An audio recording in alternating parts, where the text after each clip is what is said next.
Hello, fellow beekeepers and gardeners. Camille here with Shannar's Nursery. Today I'm going to be talking about harvesting your mason bees. If you saw my last video, we discussed how to house your mason bees, feed your mason bees, give them plenty of building materials, and you should be all set up in that respect. We are going to talk about harvesting today, so you probably had your cocoons gestating in a little bag in your garage or a shed or something like this from June onto October. We're going to start talking about what you're going to do in October when you're going to be harvesting those cocoons. So I've got a little slideshow for you today. Hopefully I can get everything all squared away for you. So harvesting mason bees, part 2, the harvest. First off, I just want to go over again why we're harvesting at all. Why shouldn't I just leave my mason bees how they are and let them naturally gestate and be born again in spring? So there are a couple of reasons why you would want to harvest. You can clean your nesting block, which is a big thing. In the wild, your bees are not going to be nesting in such tight groups. So wherever you find a really tight group of a specific species, you're going to find lots of pests for that species. So that's why it's really important to clean out your nesting area and make sure that you don't have a bunch of pests around. So as far as pests go, the most prevalent pest these days is probably the parasitic mono wasp. It's possible for you to see it with your naked eye, but it's so small that it can be considered microscopic.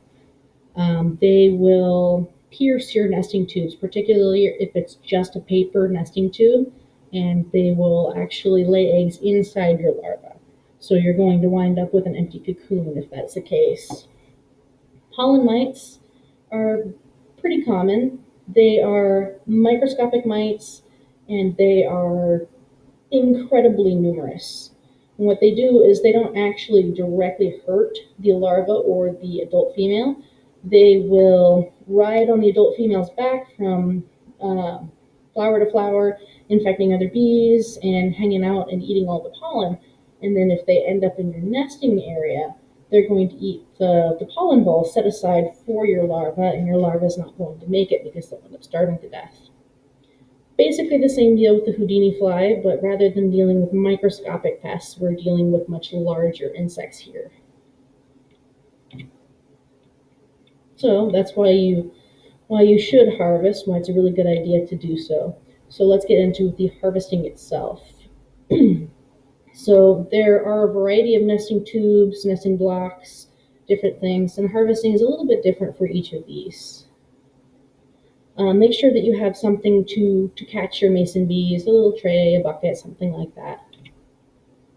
So for your wood blocks, it's pretty straightforward. You remove the rubber bands, maybe there's a piece of cardboard on the end, take that off as well.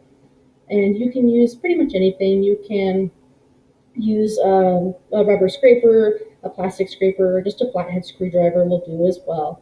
Mason bees are pretty tough, so you don't have to be super gentle around them. The paper tubes are pretty easy. The picture I have here, we have cardboard and paper. The cardboard you can use again next year. Just remove the paper tube, and then that's what you're going to be peeling back.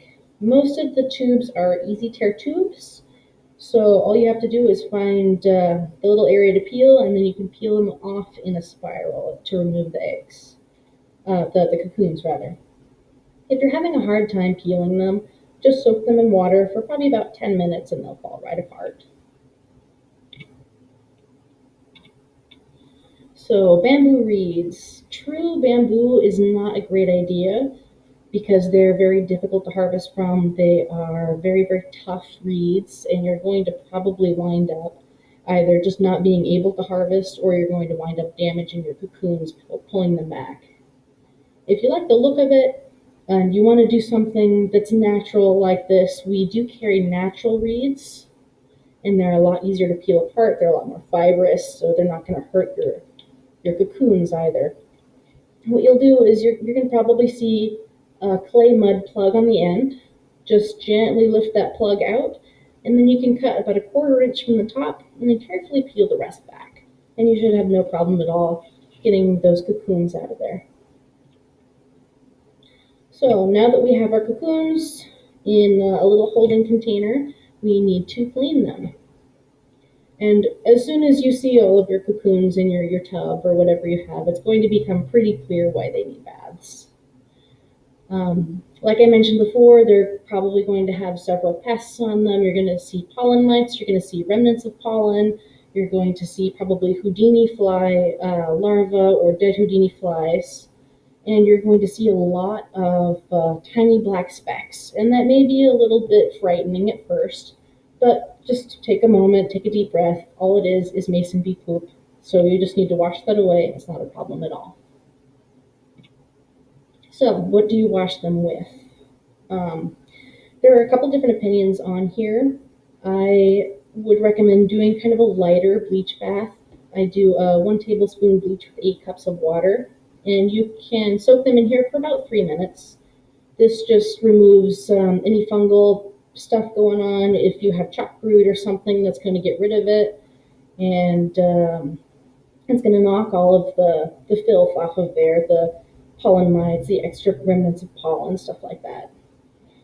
Once you are done with the bath, pop these guys into a colander to separate any of the debris, and rinse them off with just regular water. Make sure to soak off all that bleach. And once you're done with that, obviously you won't want to put them away wet, so dab them just gently with a paper towel until they're relatively dry. So they are now prepared to overwinter. Next thing we're going to want to do is we're going to want to store them throughout the entire winter and on into spring when we can finally release them again. The things you're really going to want to be concerned about here are temperature and humidity. So you're going to want about 35 degrees, and you're going to want 30% or greater humidity. If you get a humidity that is too great, you're going to wind up with mold on your cocoons, which isn't always a deal breaker. You can give them another bleach bath and put them back in at a lower humidity, but you don't want to go any lower than about 30%. So there are a couple of ways of doing this. Most of your refrigerators are going to be anti-frost, which means they are not going to be ideal conditions for keeping your mason bees. You're going to want to add humidity to them. The Humidity, which is pictured here, is a great way of doing this. It's just a little plastic box with a filter and a carbon filter on there as well. So what you would do is you would put a little bit of water in there, maybe a tablespoon or 2, and then you put your mason bee cocoons on top of that little filter, just so they're not in the water, but they benefit from the humidity. Another important part of the humidity here is it has little holes up in the top here so that the cocoons can breathe. It is possible to suffocate them, so you want to make sure that they have a little bit of airflow. If you have a refrigerator that you're in all the time, that's perfect. Just a little bit of air exchange is all they need. You don't necessarily need to use this humidity either. You can use something like a plastic bag, or a paper bag rather, or a plastic sandwich container, or something like that. It's just really important that you do have the humidity. So if you're going that route, place a little bowl of water next to it. All right, and now that you've got your cocoons stored, you can circle back around to my first video and set them out again next year. Thanks for watching, and feel free to come at us with any questions you have. We're available via phone, email, or you can come right on into the garden center and talk to us. Thanks again, and have a great day.